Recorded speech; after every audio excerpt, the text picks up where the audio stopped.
manusia berarti. Sebagai manusia. Oke. Sekarang saya tanya, Tuhannya itu siapa? Yesus Kristus. Nah, kata Yesus kalau kita nggak percaya dia manusia itu penyesat.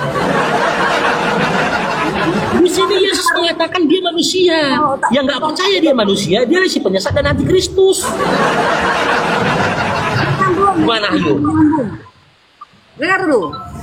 Yesus Kristus datang sebagai, berarti dia awalnya itu bukan manusia, sebagai manusia. Ya, sebagai manusia. Sekarang aku tanya, Tuhan itu siapa? Yesus datang sebagai manusia. Jadi Tuhan itu siapa? Jadi Tuhan itu siapa? Yesus datang sebagai manusia. Yesus datang sebagai manusia. Sekarang saya tanya, menurut iman itu, Yesus datang ke dunia sebagai manusia atau sebagai Tuhan? Yesus datang, Allah itu datang sebagai manusia, itu Yesus Kristus.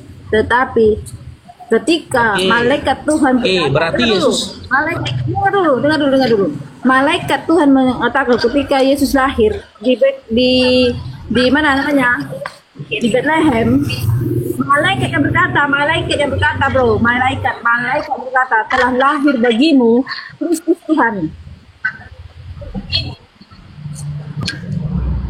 Iya, berdasarkan 2 Yohanes 1 nomor 7, Yesus datang sebagai manusia. Sekarang kutanya sama itu, dalam iman dan pemahamanmu, Yesus itu datang sebagai manusia atau sebagai Tuhan?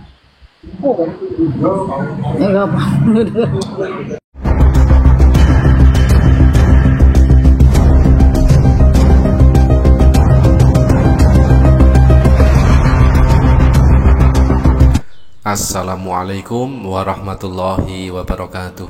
Teman-teman, dalam kesempatan kali ini kita akan tampilkan sebuah perdebatan seru antara mu'alaf yaitu Bang Farouk versus seorang misionaris wanita dengan topik Yesus datang sebagai manusia ataukah sebagai Tuhan.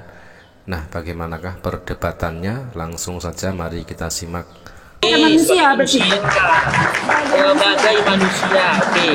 Sekarang saya tanya, Tuhannya itu siapa? Yesus Kristus. Nah, kata Yesus kalau kita nggak percaya dia manusia itu penyesat. Di sini Yesus mengatakan dia manusia. Yang nggak percaya dia manusia, dia si penyesat dan antikristus. Gimana yuk? Dengar dulu. Yesus Kristus datang sebagai, berarti dia awalnya itu bukan manusia, sebagai manusia. Ya, sebagai manusia. Sekarang aku tanya, Tuhan itu siapa?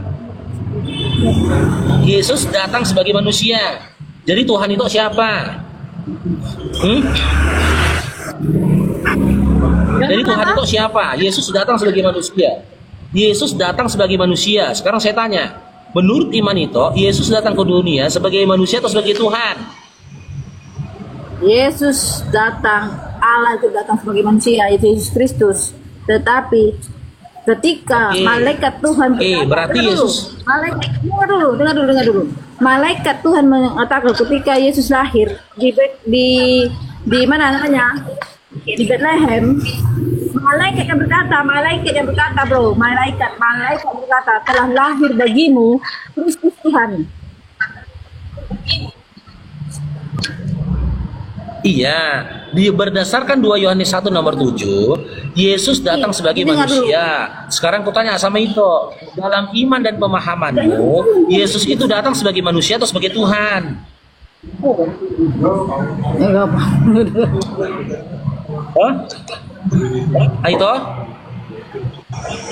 Itu?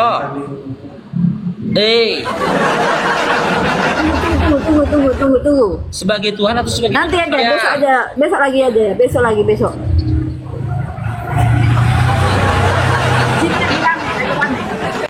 Jadi nggak bisa. Ya, jadi aku harus bilang ini toh ya, aku ngomong dulu itu ya, itu Carolina ya. Itu Carolina, dengar itu Carolina ya. Sampai kapanpun kalian gak akan pernah berhasil ketika menjadikan Yesus itu Tuhan.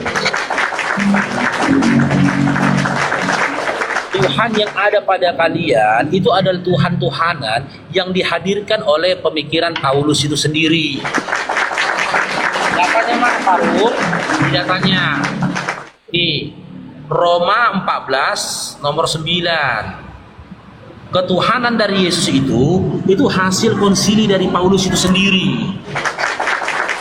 Nih. Ya, Paulus yang milih Yesus jadi Tuhan, cobalah. Itu Tuhan-Tuhanan itu. Sebab untuk itulah Kristus telah mati dan hidup kembali supaya menjadi aku lagi di warung. Menjadi Tuhan. Pauluslah yang menjadikan Yesus itu Tuhan.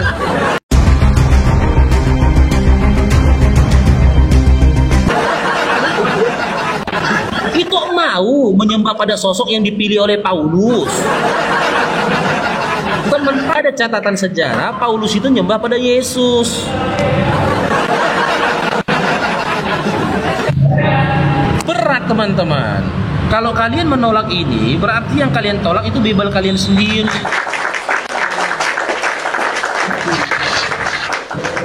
Makanya saya katakan berkali-kali, nggak ada Kristen yang sanggup lawan aku.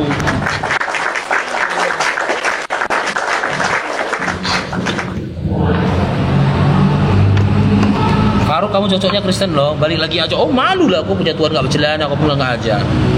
Nah mungkin lah. Aku punya bapak nggak bercelana aja malu. Punya abang nggak bercelana malu.